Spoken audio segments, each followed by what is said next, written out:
কাজী নজরুল ইসলামের একটা কবিতা, তুর পাহাড়ের সুর শুনে ভাই প্রেমানন্দে জ্বলি, ফনাফির রসুল আমি হেরার পথে চলি।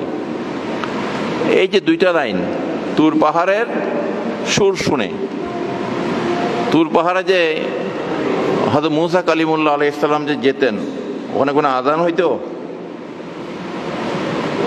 হ্যাঁ, তুর পাহাড়ে উনি কেন যেতেন? কেন যেতেন?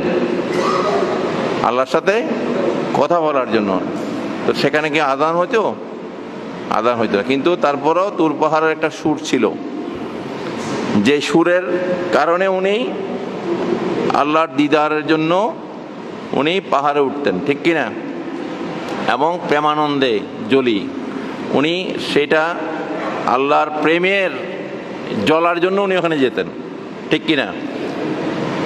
যখন আল্লাহকে দেখার ইচ্ছা করেছেন, তখন কিন্তু আল্লাহ পাক বলছেন তুমি আমাকে দেখতে পাবে না। তারপরে যখন জিদ করছেন, তখন আল্লাহ পাকের এই কুদরতি ভাবে উনি এই নূরের একটু ঝলক সেই পাহাড়ে দিয়েছেন। আল্লাহ ওনাকে হেফাজত করেছেন, নাহলে উনিও জ্বলে যেতেন। উনি ছাড়া পুরো পাহাড়েই কি হয়ে গেছে,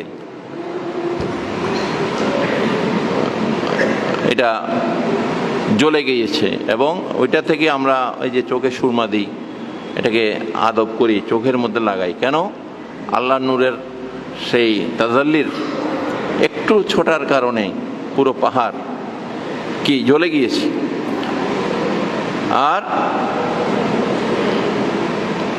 ফনাফির রসুল আমি হেরার পথে চলি, আমি নবীর প্রেমের এশক ফনাফির রসুলের মাধ্যমে হেরাতে কি হয়েছে?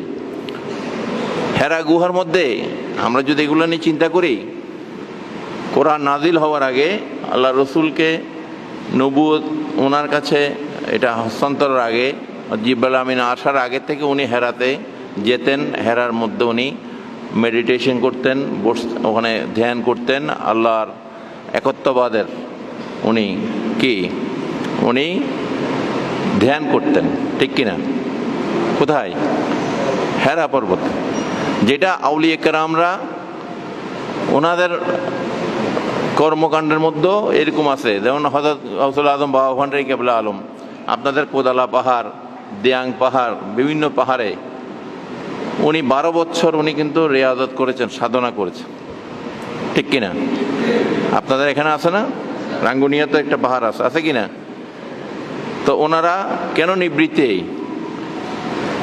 এই পাহাড়ের মধ্যে, গুহার মধ্যে ওনারা কি করেছেন? এটাই হচ্ছে আধ্যাত্মিকতা, যেটা আল্লাহ রসুল আমাদেরকে, মানব জাতিকে দিয়ে গিয়েছেন। এখানে সুফি বলতে আমরা এই যে সুফিবাদ বা সুফি যে বলি আমরা, এই সুফি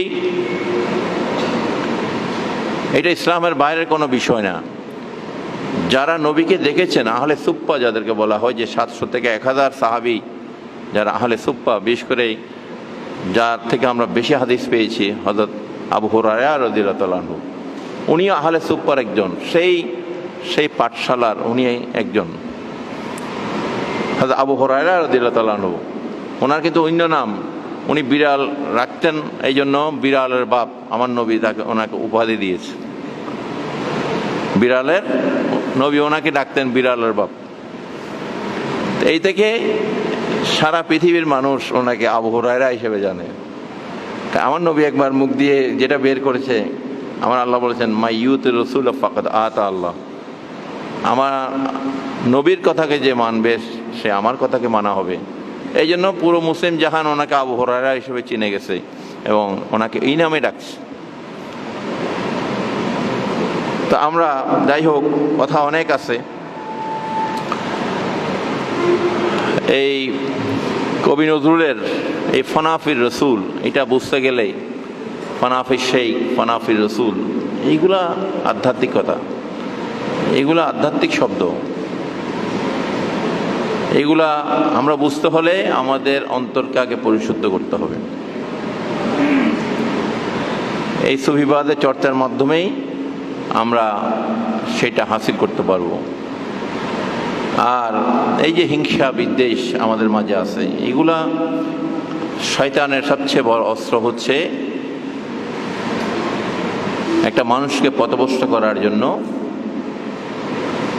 সে যে অস্ত্রটা সবচেয়ে বেশি ব্যবহার করে সেটা হচ্ছে হিংসা। একটা মানুষের অন্তরে যদি সে হিংসা ঢুকিয়ে দিতে পারে, তার আমল ঈমান সব নষ্ট হয়ে যাওয়ার জন্য যথেষ্ট। হাদিস শরীফে আছে, কাঠকে যেভাবে আগুনে কয়লায় রূপান্তরিত করে খেয়ে, তেমনি হিংসা মানুষের সমস্ত আমলগুলোকে কাঠকে যেভাবে কয়লা বানিয়ে দেয়, তেমনি এই হিংসার এই আগুন আপনার সমস্ত আমল ঈমানকে ধ্বংস করার জন্য যথেষ্ট। তো এই জন্য এই ইলমে তাসাউফের যারা আমরা চর্চা করি, তারা কখনো আউলিয়া কেরাম দেখেন, তাদের জীবনীগুলো আমরা যদি দেখি, তারা আমার নবীর জীবনী থেকে শুরু করে তারা কে কোন ধর্মের জাত পাত কখনো তারা এই যে তারা ঘৃণা করেন নেই, তারা কাউকে হিংসা করেন নেই। তাদেরকে গালি দিয়েছে, বকা দিয়েছে, তারপরে তারা কিন্তু এটা নিয়ে কোনো প্রতিবাদ করতেন না, ঠিক কিনা? বর্তমান সময়ের কিছু উগ্রবাদীদের মতো লাঠি সোটা নিয়ে মাথায় টুপি পরে কাউকে আঘাত করার নেই, এরকম কোনো ঘটনা আছে? আউলিয়া কেরামদের ব্যাপারে কোনো ঘটনা আছে? কখনো নেই। তো আমরা যারা ইলমে তাসাউফে বিশ্বাসী, আমরা বুঝি গন্তব্যে পৌঁছতে যোগ্যতা লাগে।